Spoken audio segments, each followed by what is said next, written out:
data. People who sell the data illegally. Like your drug dealer, data dealers. They are not just. It's not all about quantity anymore, but we're looking at quality nowadays. So they're probably big customers of these companies which are selling data quality management tools. That's one theory, and the other theory is that we'll probably see another data quality management software company on the market, which already has a lot of data. E-government probably. They will go around buying up data from here and there and from all these Trojans and combine it or sift it all on the data farm to generate better data entries. What else is there? So the service quality is going on, and I just brought you a title from Heise, the German news magazine. Trojan out-of-the-box building with round-the-clock support and exchange service. Well, obviously there are still some parts of the industry which are actually requesting good service.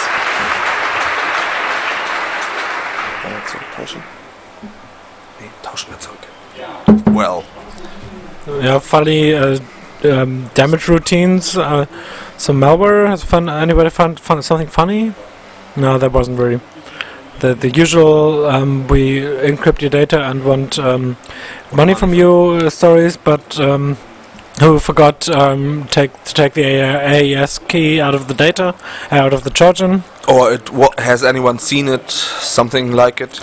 What we're waiting for is actually a WikiLeaks Trojan. The Trojan that looks for secret documents, not for public leaks, and then just puts them over a Tor to WikiLeaks, just posts them out into the wild.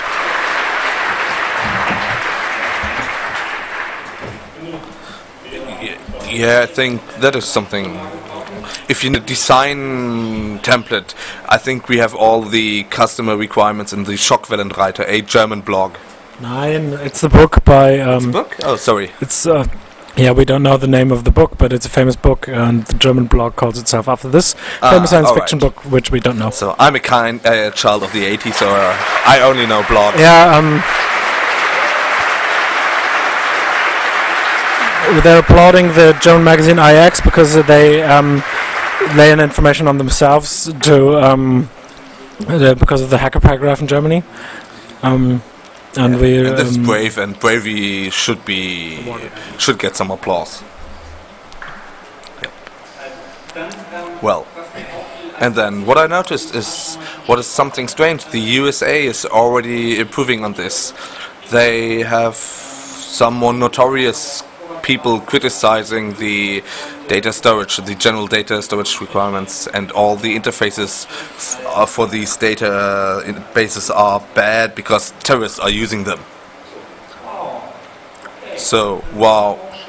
They already noticed it. I mean, it's just great. Didn't we say something in the past? I mean, the CCC already explained in the past that it's very nice that there are these interfaces for database access and everything everywhere. We need more of them because otherwise they might never notice stuff for the crap hitting the fan.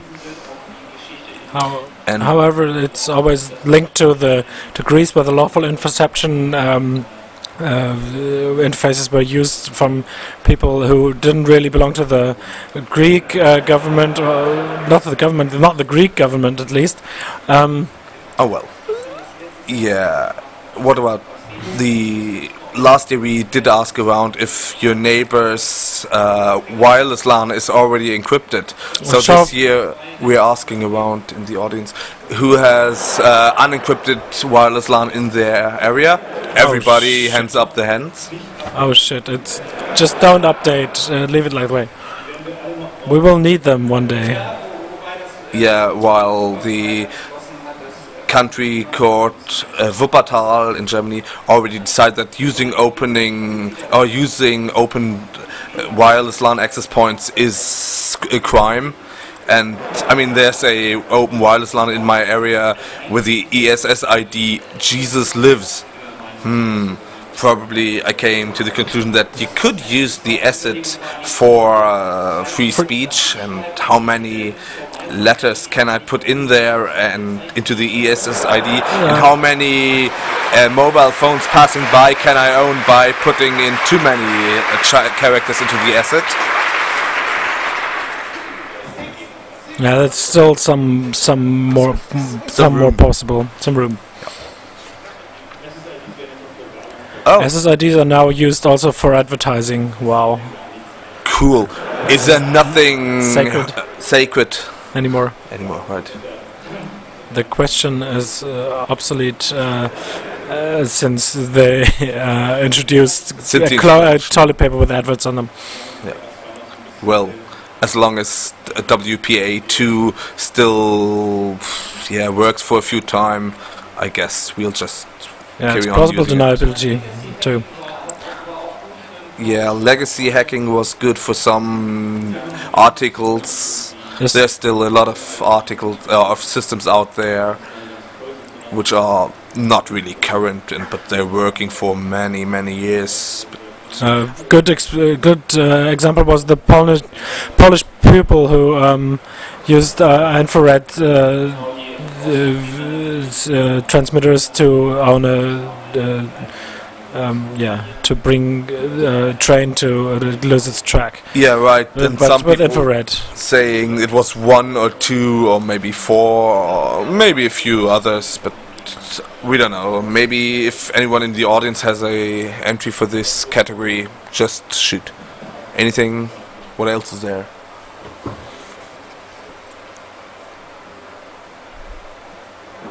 Oh yeah. There's this story about Lidl, which had their cash desks didn't work. The cash desks didn't work if you give deposits back for €1 and buy something for €1.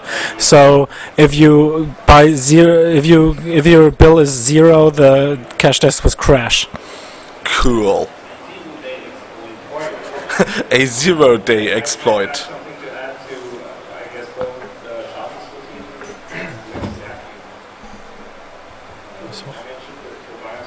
Well, I probably had something to add about bias hacking and anything. I think it's going over directly. Technology that's been around since 386L, and it's also sort of a funny Schadensroutine because I know for a fact that it was used by CPU vendors to buy information from several million users about whether they were overclocking their CPUs or not.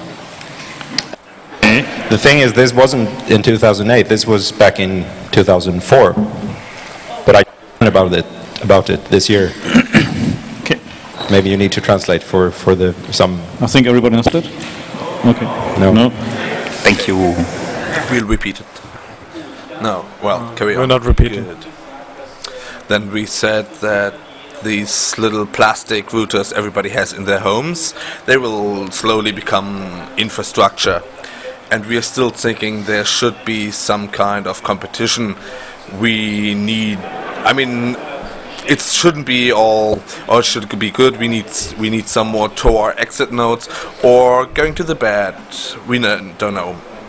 So You can follow this in the news. There's first exploits trying to reprogram wireless routers by including HTTP or exploit code in emails or web pages. Yeah, it's Well. there's also been first Trojan, but that's quite nice. But it's actually the payload that matters. So we're still waiting for something good there. Okay, now our conclusions for 2008 has been concluded, and now we'll look forward to 2009, going boldly where no one ever gone before. So we're looking at the glass orb now. Yeah.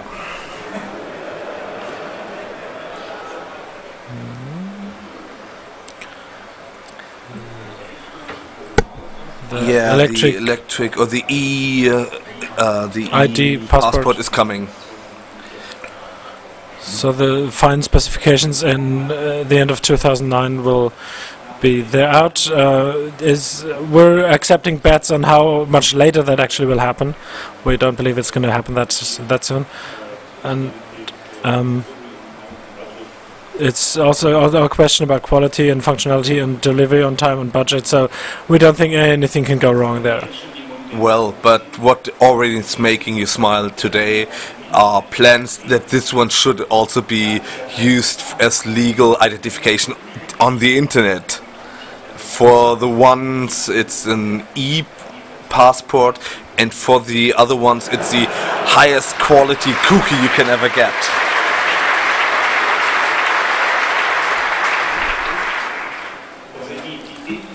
Well, yeah. I'd really hate to hear about the price or the value of verified or of data verified with the e-passport. Made in Germany is going to become a new sign of quality. It's also debated that, well, it started with the electronic passport. You can't read it from far, because not really. But you would need like 350 watts in your suitcase and with a Yagi antenna, and burn a hole into the antenna before you can actually read it from far. And I think that's actually true today. And I was 2 years ago. I went in Hamburg with the amateur radio people, and they showed me what you can actually do with normal retail hardware and a sound card that can filter out signals, the noise out of signals, and you can telnet that home. You need from South America, you can actually send this all home with the consumer hardware, and the hardware, the calculating power is in a sound card from normal laptop, and we didn't really think about that yet.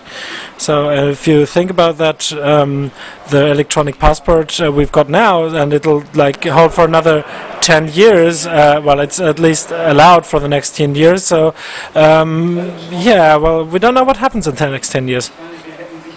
Yeah, I mean, we probably didn't expect that shopping malls do have IMSI sniffers already to see in England, to see who is going through their malls and what kind of movement patterns they have. And if we can't manage to, I don't know, supply them with RFIDs on their necks, everybody has mobile phones. And when they found out that a huge amount of German peoples are running around there, they put up some new signs written German. Okay.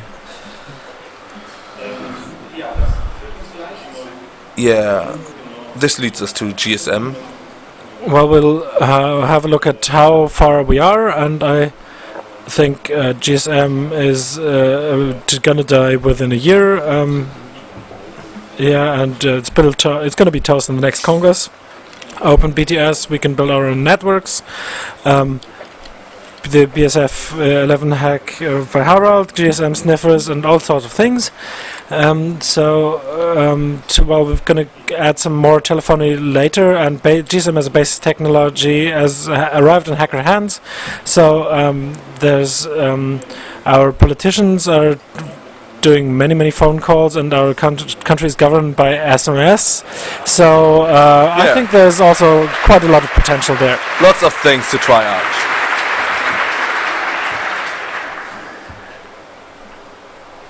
Some question from the public, from the audience.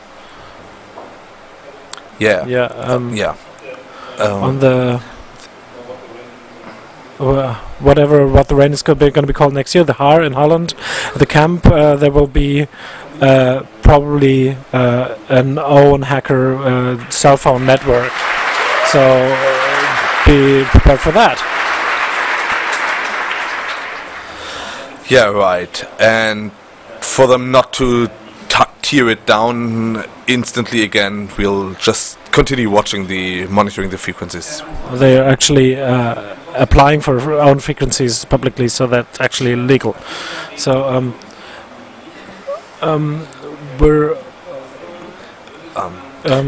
we'll have we'll have lots and lots of new proxy and Tor or VPN exit providers, not just because of the online search from Germany, but everybody needs it. Like